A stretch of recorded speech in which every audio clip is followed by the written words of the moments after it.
Bueno, pues encantada de estar aquí. Muchas gracias a Pint of Science por organizar este tipo de festivales que me parecen muy chulos para acercar la ciencia a la gente. Yo me llamo Nereida, vengo de la Universidad Pontificia Comillas y he tenido siempre un problema como científica y como profesora, y es definirme. Me cuesta definirme porque cuando me preguntan quién eres, qué haces, qué has estudiado, mi currículum parece bastante esquizofrénico, porque me gustan muchas cosas, y eso es un problema en ciencia, que te gusten muchas cosas. Normalmente tienden a querer especializarte, tienden a querer encasillarte en un determinado departamento. Y a quienes nos gustan muchos temas, nos cuesta entonces poder decantarnos por uno solo. De esto voy a hablar, ¿vale? De la interdisciplinariedad. Pero como veis el título es un poquito raro, porque hablo de suricatos y de Juegos Olímpicos. Iréis descubriendo por qué. La primera pregunta que os quiero hacer es, ¿qué veis ahí? ¿Ahí qué hay representado? Un elefante, ¿verdad? Parece una pregunta muy sencilla y muy obvia, tranquilos, que no tiene truco. Pero sí tiene truco porque estáis siendo capaces de responderme que es un elefante gracias a que tenéis una visión global. Sois capaces de ver en conjunto la trompa, los colmillos, todo lo que conforma el cuerpo de un elefante. Sin embargo, hay una metáfora que me gusta mucho, que se llama la metáfora de los elefantes y el ciego, que no sé si la conocéis, en la que se nos habla de que si un grupo de ciegos, de científicos ciegos, estuviesen tocando a este elefante, cada uno de ellos una parte, no estarían viendo a un elefante, sino que estarían viendo partes y perderían la visión de conjunto. Por ejemplo, no sé si tengo aquí para poder señalar, bueno, no se señala bien. Vemos a un ciego que está tocando el lomo del elefante. Si se toca eso, podría estar pensando que el elefante no es tal, sino que simplemente se trata de un muro. Otro podría estar tocando las patas, y al tocarlas y ser muy fuertes, podría pensar que se trata el elefante realmente de un monumento, que está compuesto por columnas. Otro ciego que estuviese tocando la trompa, podría pensar, si solo toca la trompa, que lo que tiene delante de sí es algo parecido a un reptil. Mientras que otro que tocase los colmillos, solo tocando los colmillos, pensaría que está ante algún tipo de arma. Quien toca las orejas pensaría que es un abanico y quien toca la cola pensaría que es algo parecido a una cuerda. ¿Por qué os digo esto? Porque este es el problema para mí de la ciencia actualmente o del sistema educativo. Estamos parcializados, estamos tocando partes del elefante, pero perdemos la visión conjunta del elefante. Y quizás así nos estamos arriesgando a cometer un grave error, que es ver la realidad en parcelas, en vez de ver la realidad de forma global. Por eso hay una frase que me encanta de Gómez González, que dice: el exceso de especialización supone siempre una pérdida de responsabilidad por parte del científico. Yo que soy muy de cómics y me encanta Spiderman, decían, un gran poder conlleva una gran responsabilidad. Es algo parecido. El gran poder de la ciencia conlleva la responsabilidad de no perder la globalidad de la visión. Hay distintas palabras relacionadas con esto. No sé si os suenan alguna. Multidisciplinar, interdisciplinar. Seguro que en algún momento las habéis escuchado. Pero es importante ver la diferencia. Fijaos, multidisciplinar son esas piezas del puzzle que están separadas.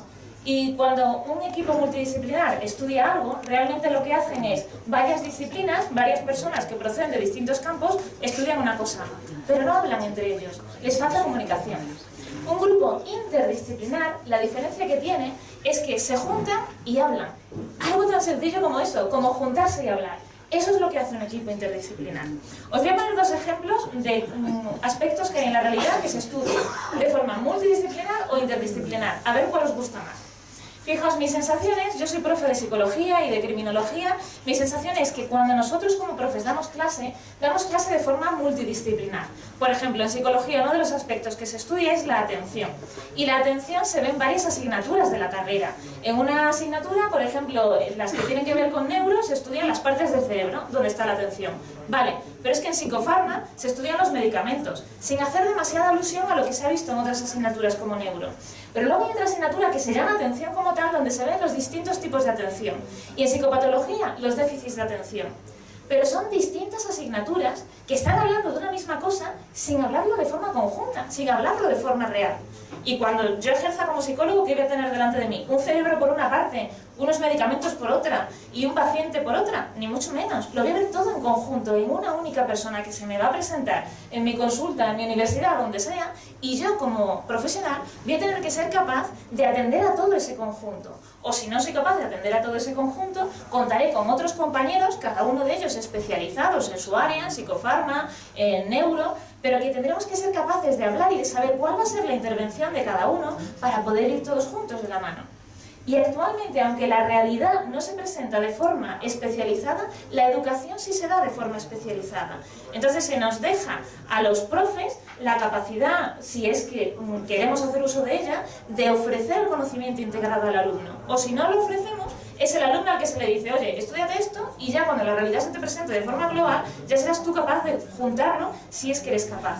Pero no les hemos formado en ser capaz de integrar información.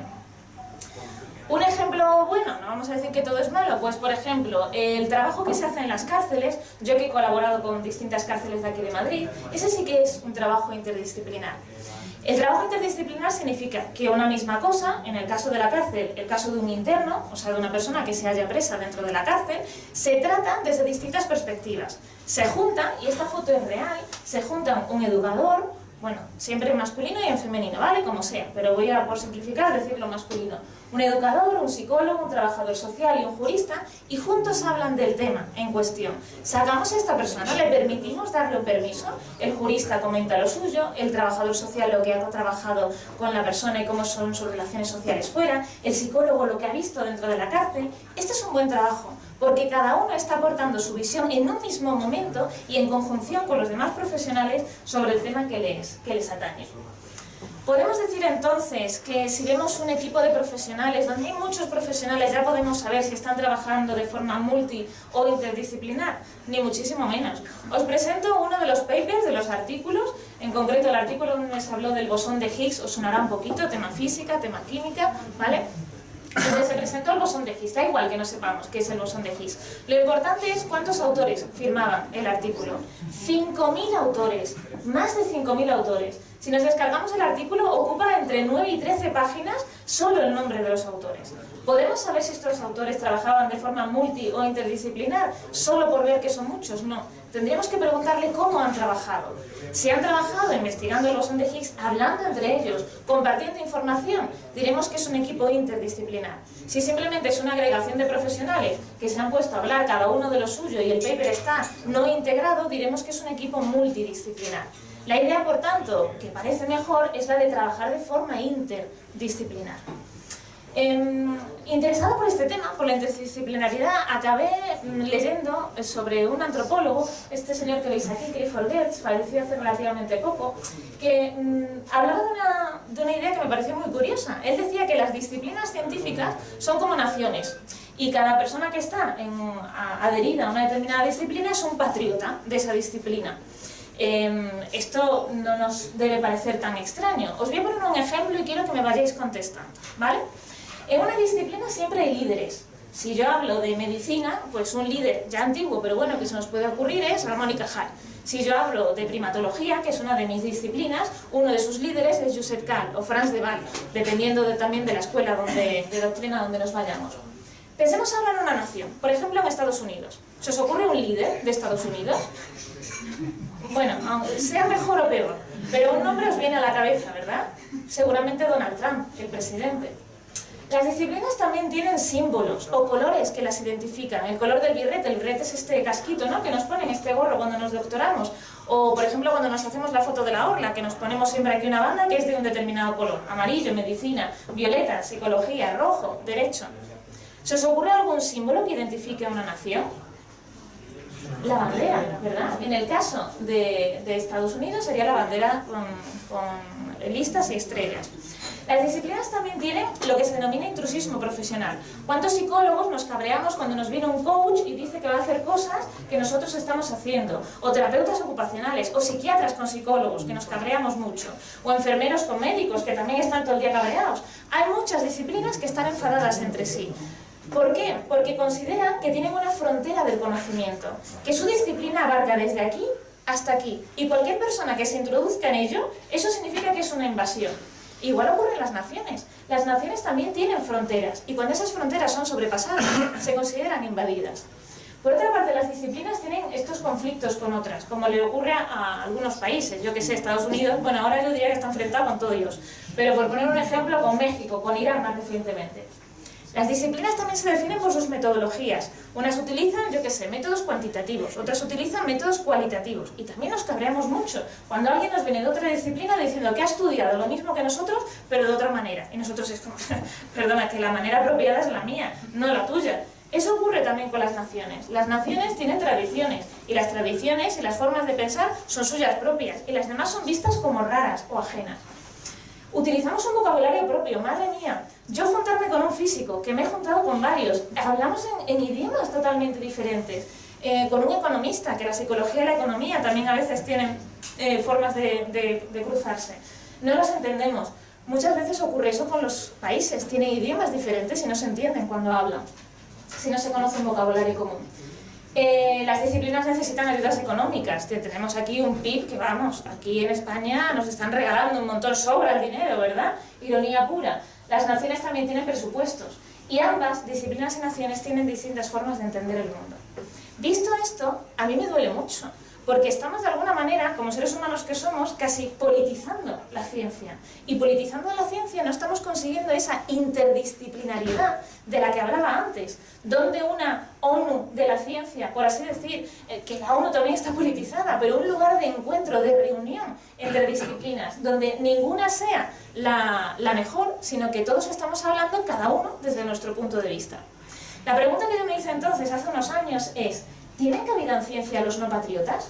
Yo no quiero tener una bandera que defender, yo no soy patriota, ni de España ni de nada. La famosa frase ciudadana del mundo, así es como me siento, como persona y como científica. Pero como científica, ¿puedo vivir sin defender una bandera? Es muy complicado. Si os fijáis, en los departamentos, aquí por ejemplo aparecen los departamentos de una universidad donde yo también he trabajado, los departamentos están muy claros. Hay el departamento de Desarrollo, Cognición y Psicología de la Educación, hay el departamento de Psicología Clínica y Psicobiología, y el departamento de Psicología Social y Cuantitativa. Y tú tienes que elegir a qué departamento adherirte. ¿Podrás trabajar en otros departamentos? Bueno, podrás colaborar, podrás hablar con, pero no pertenecer a un departamento. Te define la pertenencia a un determinado departamento. Pero peor aún, si nos metemos a hacer un doctorado, tenemos que decir nuestro doctorado a qué área del conocimiento pertenece. Y hay un listado publicado donde nosotros tenemos que elegir el código que defina nuestro campo. ¿Y si mi campo no está definido? ¿Y si mi campo pertenece a varios campos? ¿Por qué me estáis obligando a tener una visión focalizada en una única parte de la realidad cuando yo quiero ser esa ciudadana del mundo como científica?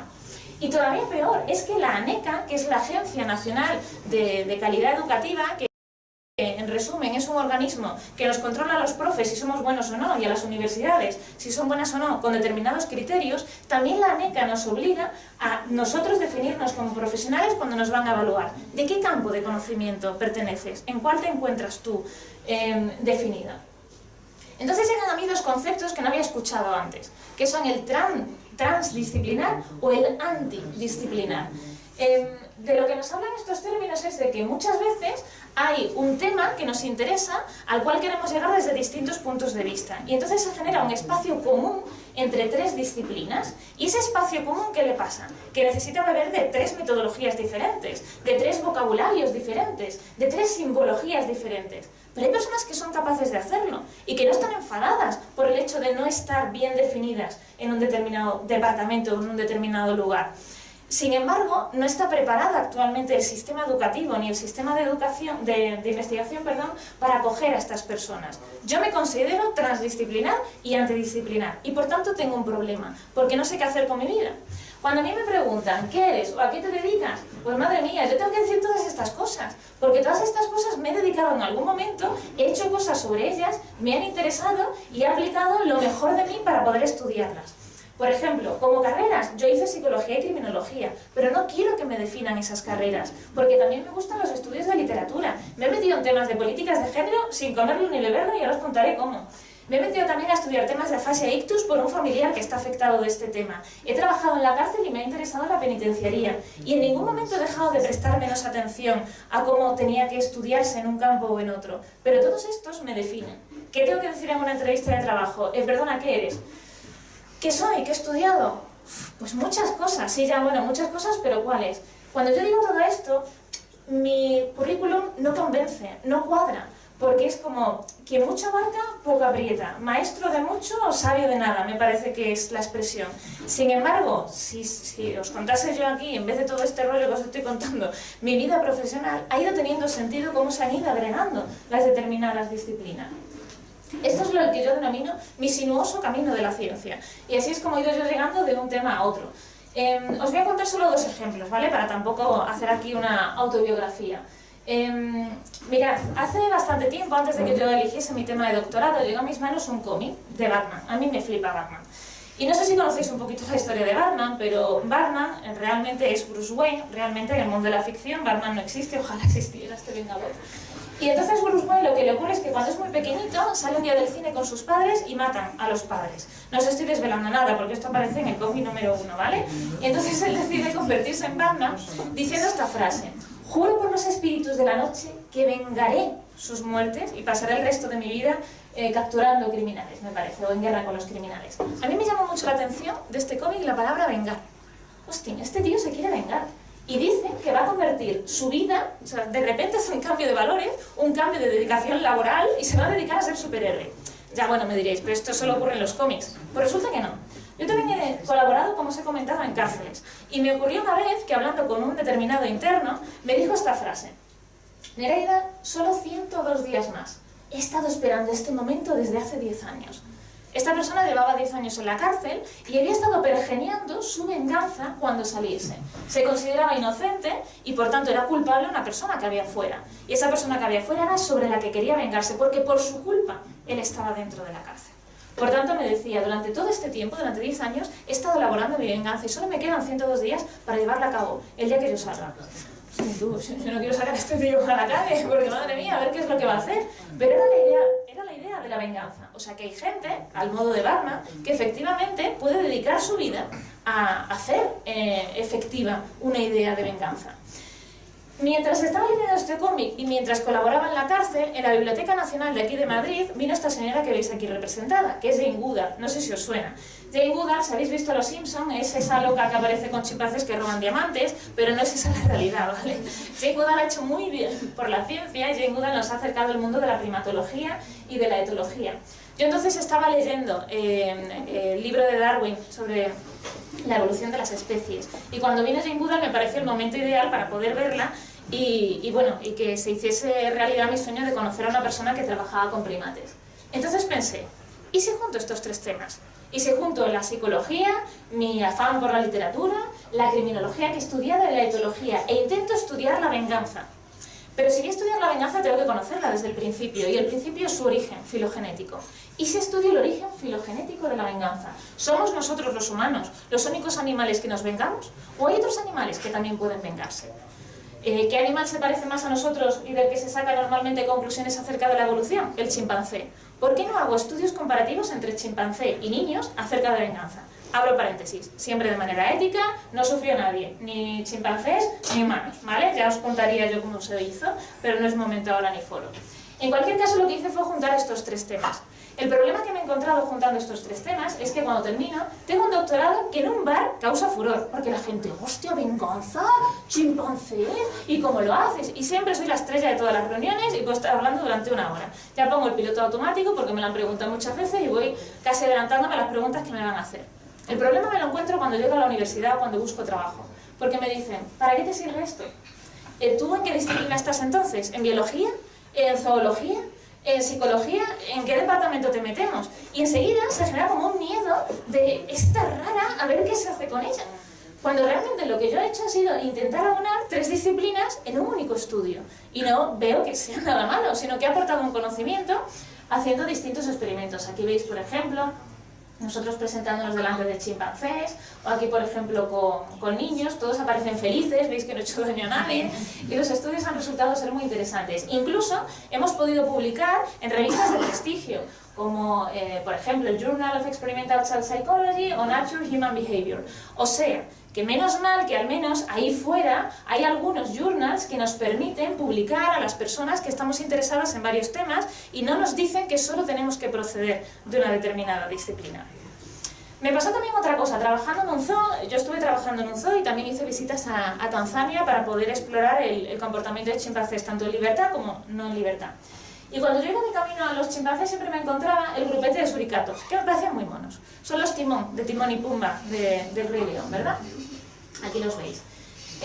Los timón, los suricatos, son muy importantes en uno de los temas que me gustan a mí, que son los temas de cooperación y altruismo, porque se trata de la especie por excelencia que se dice que coopera entre ellos. Pueden llegar a dar la vida por las crías, incluso por crías que no son suyas, en caso de que haya un peligro.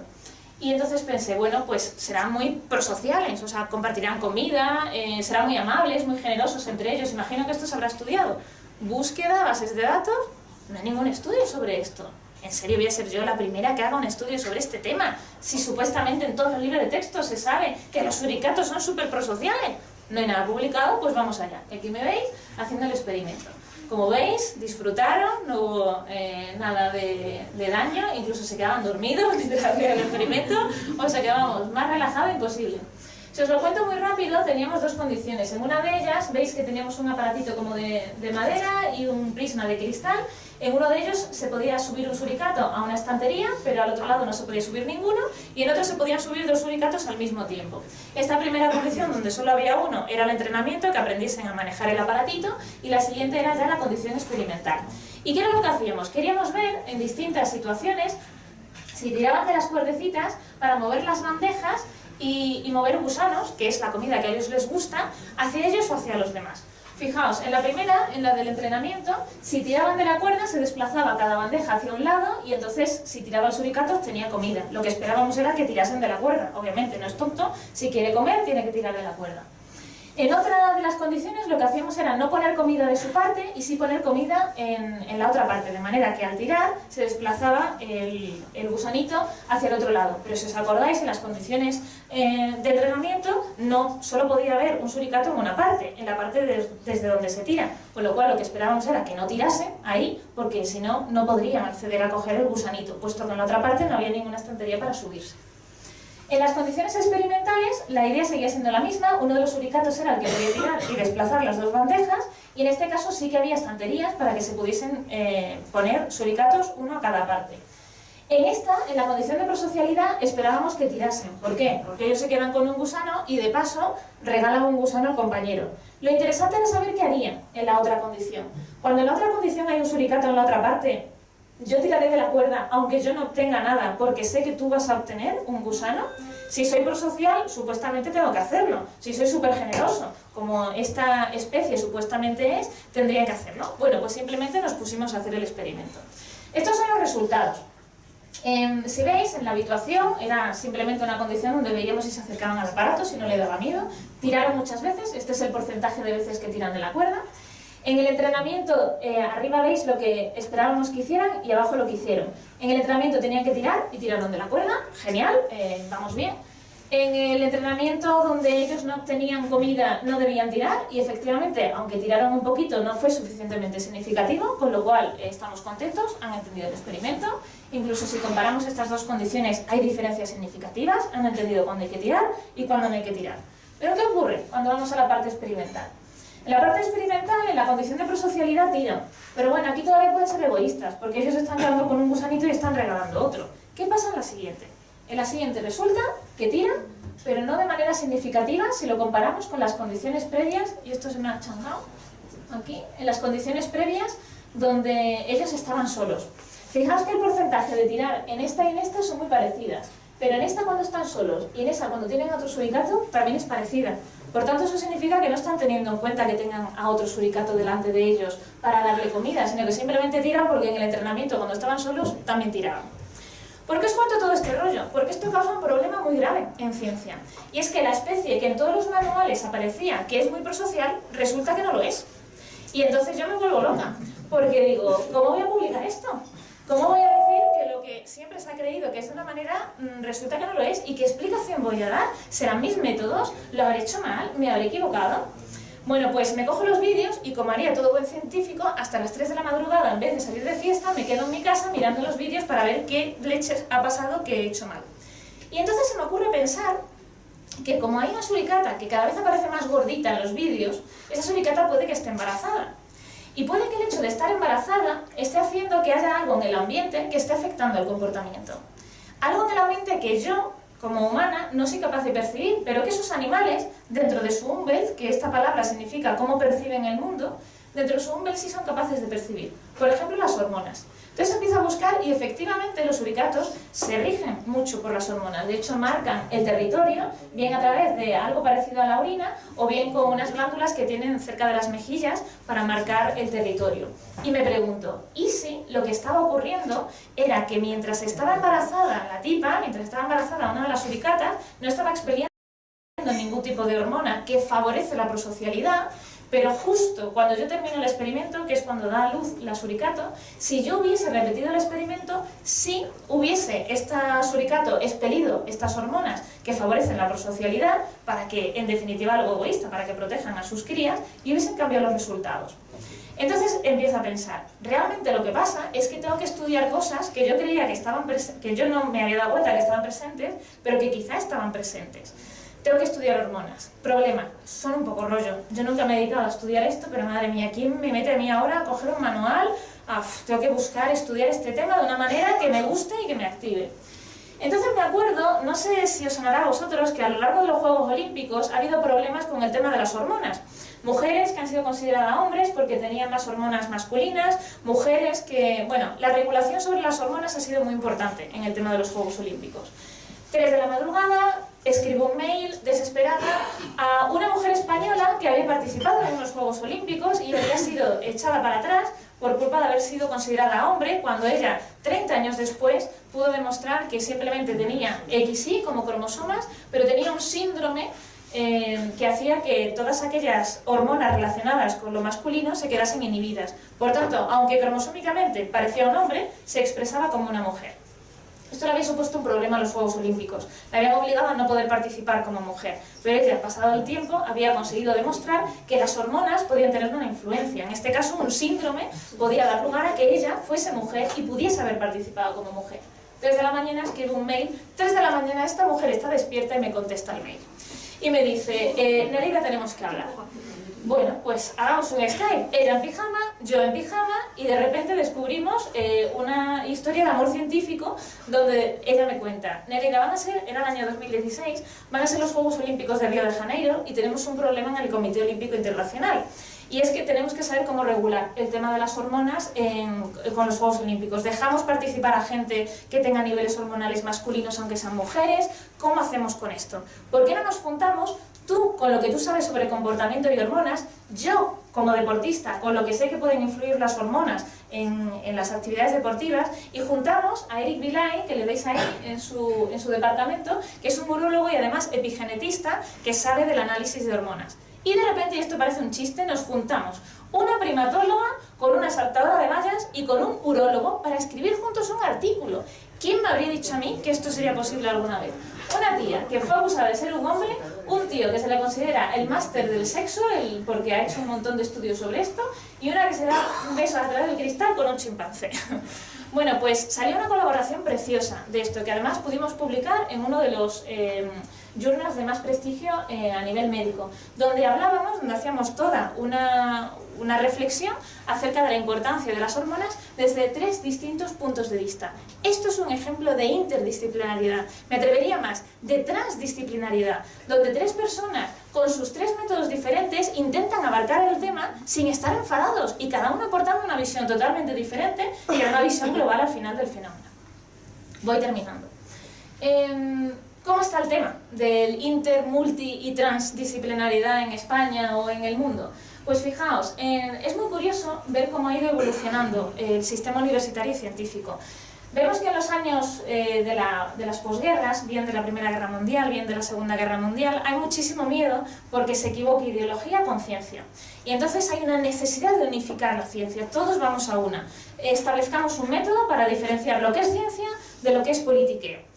Aquí no puede haber interdisciplinaridad porque tenemos que ir todos a una. Pero ¿qué pasa? Que avanza el tiempo y en un congreso, Jean Piaget, que os sonará a los que sois psicólogos, un psicólogo muy famoso, dice que no, que lo importante es la interdisciplinaridad, que cada uno tiene su método y ¿por qué no juntar los métodos de todos? De hecho, movimientos estudiantiles, como los de mayo del 68, empiezan a hablar de que quieren asignaturas de libre configuración. De los métodos modernos ya no sonarán, pero eran aquellas asignaturas que se podían hacer dentro de una carrera como asignaturas de otras carreras. Yo como psicóloga podía cogerme una asignatura de Derecho, por ejemplo, de Medicina. La UNESCO, la OCDE, distintos organismos empiezan a favorecer el tema de la interdisciplinariedad. Llegamos a los años 80 y 90, se escribe la Carta de Transdisciplinaridad en un congreso de Portugal. Pero de repente empiezan a surgir voces críticas donde dicen, aquí hay un grave riesgo y es cómo contratamos a esta gente que no sabemos al final de qué disciplina viene, no sabemos qué método tiene, qué tipos de estudios nos van a hacer, con qué rigurosidad científica, esto suena muy raro, eres maestro de todo y sabio de nada.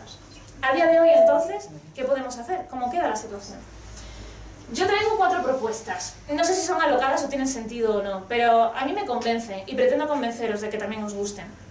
Una de ellas es que yo metería una asignatura denominada algo así como formación interprofesional, que me consta que algunas universidades ya la tienen, algunas de Madrid de hecho, donde en el grado, por ejemplo, de psicología, hablo de lo que yo sé, hubiese una asignatura que nos enseñase a dialogar con otras disciplinas afines a las nuestras, con las que nos vamos a encontrar, donde nos hablasen cómo estudian los médicos, cómo estudian los psiquiatras, o si nos vamos a dedicar al mundo de forense, cómo hablan los abogados, los jueces, su vocabulario, su metodología, para que cuando nos encontremos delante de uno, sepamos de qué nos están hablando, y esas banderas de las que hablaba antes desaparezcan en pos de un momento de igualdad, ¿no?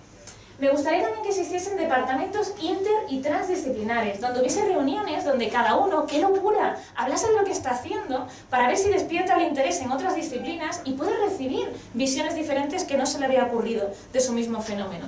O incluso donde en un departamento de psicología puedan trabajar filósofos, puedan trabajar gente de backgrounds heterogéneos. Esto a día de hoy también se hace, no descubro nada, pero me gustaría que fuese la norma y no que fuese la excepción, precisamente. Me gustaría también que existiese un integrador de conocimiento, que no sé muy bien cómo es, ni sé cómo se le contrataría, pero a mí me encanta cómo suena, porque sería una persona capaz de, cuando se quiera hablar de atención, ser capaz de reunir todas esas asignaturas que os decía, la de neuro, la de psicofarma, la de psicopato. Cuando se quisiese hablar de un determinado tema, fuese una persona capaz de entender los métodos de otras disciplinas y juntarlos y poder hablar sobre ello. Y por último, me gustaría favorecer los encuentros interprofesionales periódicos, es decir, hacer jornadas donde se juntase gente muy variopinta y de todas partes que hablasen de un mismo tema, cada uno desde su punto de vista, para ir metiendo a la sociedad esta idea. No quiero hacer, porque no me pagan, no quiero hacer publicidad de un determinado banco, pero hay un determinado banco, que no sé si lo habréis visto en publicidad, que junta a gente para que hablen de un tema, gente muy variopinta. Me gusta esta idea. Y esta idea sería la que a mí me gustaría, ya vuelvo otra vez a mi campo, instaurar en el ámbito de la psicología, de la criminología, pero todavía no sé muy bien cómo armarlo. Si hay aquí alguien que me esté escuchando y que le interesa, hablamos luego. Lo que me gustaría es poder hacer reuniones periódicas donde gente, vaya a llamarla comportamental, psicólogos, trabajadores sociales, integradores sociales, educadores, se juntasen con esa otra gente con la que tanto nos cuesta entendernos por motivos de vocabulario, que son los jueces, los abogados y los fiscales. Se plantease un tema y desde las dos disciplinas se hablase y se pudiese llegar a ese espacio común que tanto nos hace falta, porque recordad que la realidad no está parcelada, la realidad es una sola. ¿Soy una loca? Bueno, creo que no, porque resulta que hay ya algunos organismos que se dedican a esto. Por ejemplo, el CAIPE, que es un centro para el avance de la educación interprofesional. Fijaos, una palabreja que he mencionado antes. Hay también incluso gente que me encanta, porque son gente real, no me lo estoy inventando, no estoy loca, hay gente real que se junta para hacer comités mundiales de coordinación de profesionales que se dedican, en este caso, al ámbito de la salud, donde, qué locura, psicólogos, psiquiatras, enfermeros, hablan de lo mismo y no se enfadan entre ellos, no se cabrean ni se tiran espadas. Así que, para terminar, simplemente os digo que, por favor, el elefante os acompañe en vuestras disciplinas, no tengáis miedo a recibir comentarios de otras disciplinas y estad abiertos siempre al diálogo, que es muy bueno. Muchas gracias.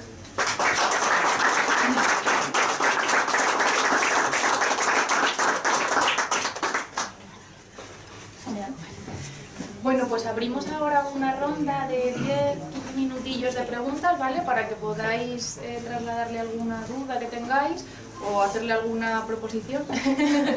Así que os dejo con ella. A ver quién rompe el hielo. Cuéntame. Bueno, me ha parecido muy interesante lo que has contado, pero sí que es cierto que a mí, o sea, yo vengo de un área muy pura de matemáticas y a mí, o sea, yo casi que sentía lo contrario. Que me da que yo siempre tengo que vender esa interdisciplinariedad o esa multidisciplinariedad cuando yo muchas veces, o sea, me veo obligado a hacerlo para conseguir proyectos, para conseguir becas. Entonces, bueno, me hace gracia que tú estés justo al otro lado.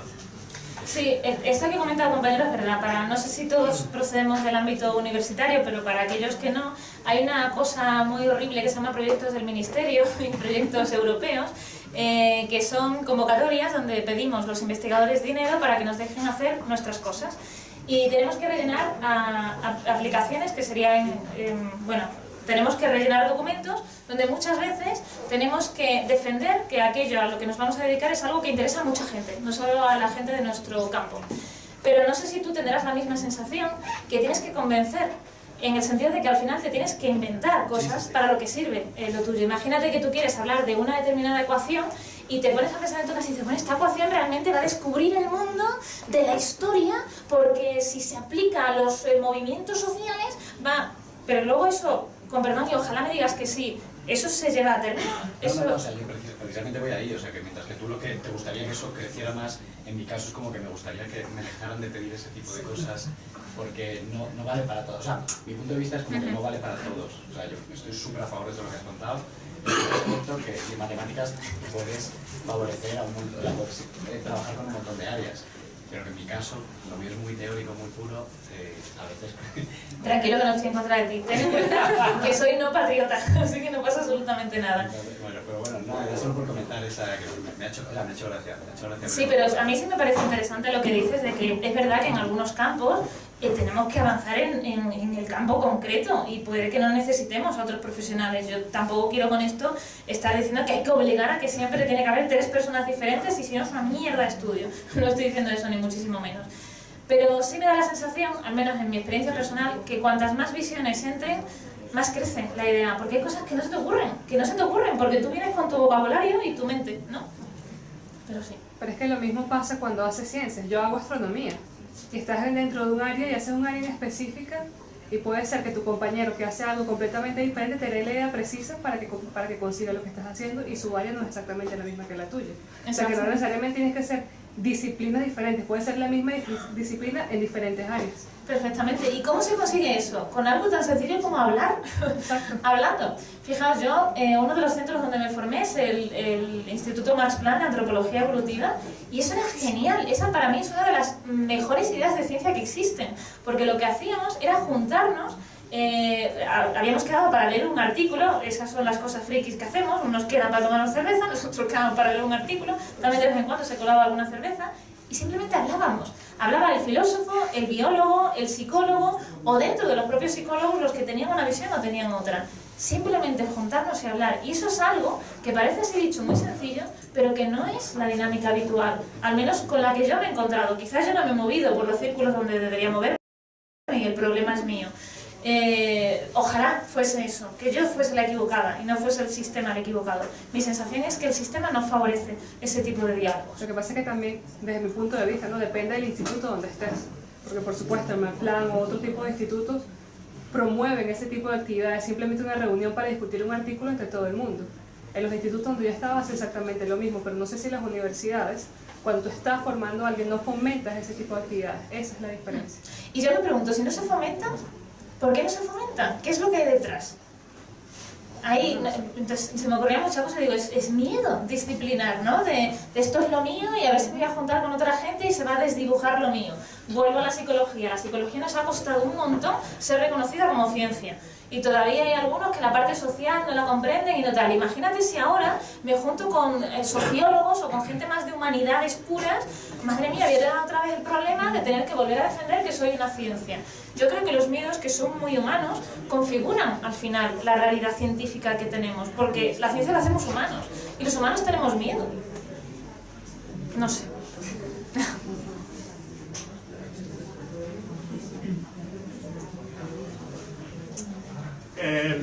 Bueno, pues yo creo que, o sea, yo me siento bastante identificado con todo lo que has dicho en el sentido de tener como varios intereses y nunca poder encontrar como una caja donde estar cómodo, ¿no? Y yo a veces incluso he pensado como ¿sabes? Como tener algo de envidia a la gente que sabe cuál es su caja, ¿no? Porque yo como tengo igual como 3, 4, 5, es difícil clasificar.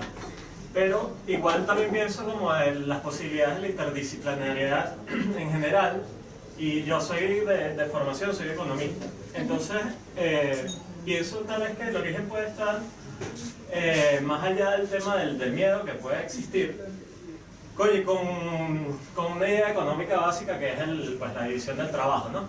O sea, se supone que la división del trabajo existe porque si tú te dedicas a algo específicamente y le das más horas y más horas y más horas, pues vas a ser mejor en ello, ¿no? Y entonces es una idea bastante poderosa, al final es una idea humana como todo, ¿no? Pues que no es totalmente universal, pero es una idea tan poderosa que, bueno, que ha permitido pues, un poco la sociedad actual, ¿no? En el que cada quien se dedica a un compartimento de 2 por 2 milímetros y, bueno, pues, ¿sabes? Llega un pendrive de China en 3 días.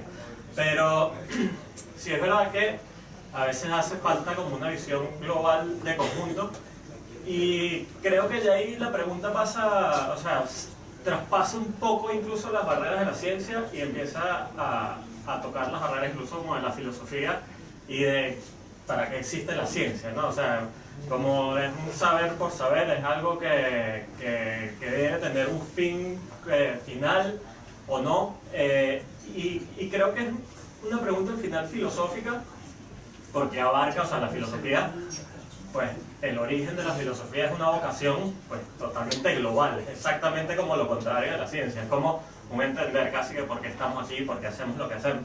Entonces, ahí lo que dice, ¿no? Siempre es muy difícil tener como una respuesta cerrada, pero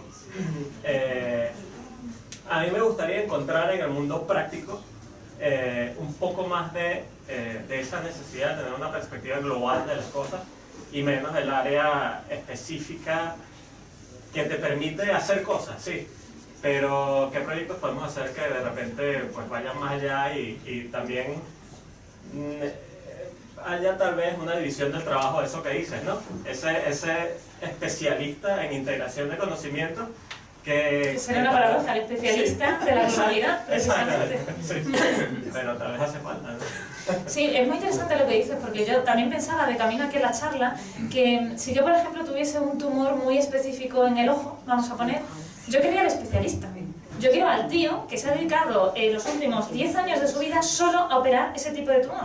Y a mí no me metas en el quirófano con, yo qué sé, con el humanista que ha hecho tal, o sea, estaría como yendo en contra de lo que acabo de decir, pero pensaba, bueno, es que no es incompatible.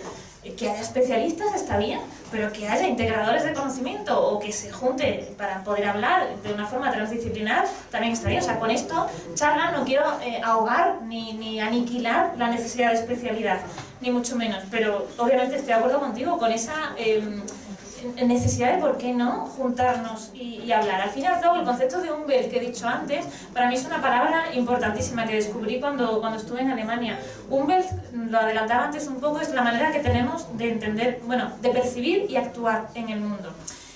Por ejemplo, hay animales que perciben colores que nosotros no podemos percibir o sonidos que nosotros no podemos percibir. Eso configura su mundo. Su mundo es de esa forma. Una ostra jacobea, por ejemplo, que es una especie, solo percibe el mundo en base a vibraciones, a movimiento. Y ya está. Su mundo son vibraciones. ¿Por qué digo esto? Porque nosotros estamos configurando el mundo como nosotros pensamos, como nuestra cabeza de la especie humana piensa. Entonces, para nosotros es ciencia aquello que funciona como nuestra cabeza funciona. Pero ¿y si ciencia también pudiese ser algo que no es exactamente como nuestra cabeza funciona? ¿Y si tenemos que abrir más nuestra mente a ser capaces de funcionar de otra manera diferente, a forzar un poquillo más la maquinaria? Es un poco como Matrix, o la pastilla roja o la pastilla azul. No me acuerdo cuál era la buena. No a las pastillas, no os droguéis. Creo que es algo metafórico. ¿Vale? Bueno, pues muchas gracias. un aplauso para... Vale, vamos a hacer un pequeño pequeño descanso, muy pequeñito, ¿vale? Para que preparemos el material del siguiente ponente y recordad que podéis tuitear, ¿vale? Estar activos con vuestras redes y pedirle a nuestra compañera Miriam esa chapita de regalo que tenemos para vosotros.